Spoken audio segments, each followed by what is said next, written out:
আজকেই তাদের জন্ম হয়েছে আর আজকেই তারা কঠিন বিপদের মুখে পড়েছে। তো আল্লাহ উত্তম পরিকল্পনাকারী, উনি যা চাবেন সেরকমই হবেন। তো হ্যালো এভরিওয়ান, আসসালামু আলাইকুম। আজকে নতুন একটি ভিডিও নিয়ে হাজির হলাম। তো আজকের ভিডিওটি তাদেরই ভালো লাগবে যারা পশু পাখি পছন্দ করে। তো দেখেন ছোট্ট বিড়াল ছানাগুলো আজকেই তাদের জন্মগ্রহণ হয়েছে। তো কিছুক্ষণ আগে অনেক অনেক বৃষ্টি হয়ে গিয়েছে, টানা প্রায় ১ ঘন্টা মুষলধারে বৃষ্টি হয়েছে। এই বৃষ্টির মধ্যে এই বাচ্চাগুলো পড়েছিল। মা এদেরকে নিয়ে এক জায়গায় বসেছিল।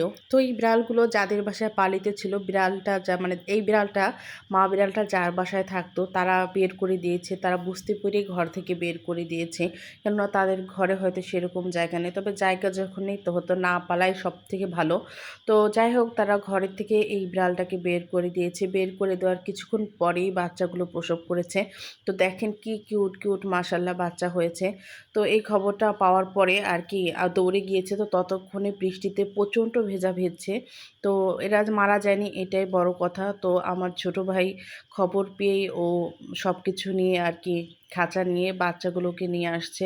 তো এনে খুব সুন্দরভাবে মুছে পরিষ্কার করে তারপরে ওদেরকে নিচে ছালা টালা দিয়ে একটা কার্টুনে বসিয়ে দিল। তো এই বাচ্চাগুলো কিন্তু মারাও যেতে পারত, কিন্তু আলহামদুলিল্লাহ আল্লাহর অশেষ রহমতে বাচ্চাগুলো মারা যায়নি। আর আমার ছোট ভাই, ওর যেহেতু বিড়াল পালার একটা আগের থেকেই অভ্যাস আছে, আমাদের বাসায় অনেক রকমই বিড়াল পালা হয়েছিল। তো সেইগুলো এখন একটা বিড়ালও নেই। যাই হোক, কোনো না কোনোভাবে সেগুলো মারা গিয়েছে, কোনোটা সেল করে দেওয়া হয়েছে। আর ব্যক্তিগত কারণেই বিড়ালগুলো সেল করে দেওয়া হয়েছে। তারপরও তো বিড়ালের প্রতি একটা নেশা থাকেই। তো ও খবর পাওয়ার সাথে সাথেই দৌড়ে চলে গিয়েছে। এদিকে দেখেন মা বিড়ালটাও কত লক্ষ্মীর মতো চুপ করে আছে, কারণ ও কিন্তু অলরেডি বুঝেই গেছে যে ওর বাচ্চাগুলো এখন একদম নিরাপদ এবং ও অনেক নিরাপদে আছে। তো যাই হোক, উপরের আর কি আমার উপরে আরেকটা আন্টির বাসায় কি বিড়ালটাকে রাখা হয়েছে। আমাদের ঘরে যেহেতু ওরকম ভালো একটি জায়গা নেই, তো ওদের ঘরে বারান্দায় একটা ভালো পরিবেশ পাবে, ওরকম একটা জায়গাতে ওরা নিয়ে যাচ্ছে বিড়ালগুলো রাখার জন্য। আর সত্যি কথা বলতে বিড়ালগুলো দেখলে কিন্তু আসলে অনেক বেশি মায়া হয়। এত ছোট্ট বাচ্চা সবেমাত্র হয়েছে, সেই বাচ্চাগুলো যদি এত বৃষ্টিতে ভেজে তাহলে কিন্তু মানুষ হয়ে সেটা সহ্য করাও যায় না। অন্তত কানে শোনার পরে এই ব্যাপারটা কিন্তু একদমই মেনে নেওয়া যায় না। তো এই তো দেখেন খুব সুন্দরভাবে কিন্তু বিড়ালগুলো ওর বাচ্চা মায়ের কাছে কিন্তু দিয়ে দিল।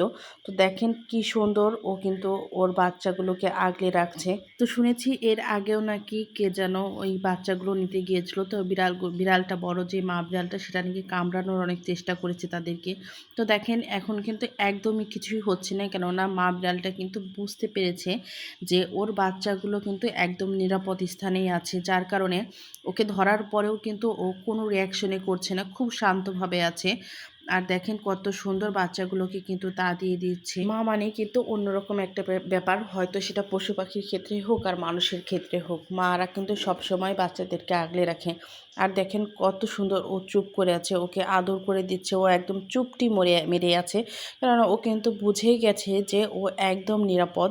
তো এই তো আজকের ভিডিওটি এ পর্যন্তই। ভিডিওটি যদি ভালো লাগে অবশ্যই একটি কমেন্ট করে পাশে থাকবেন।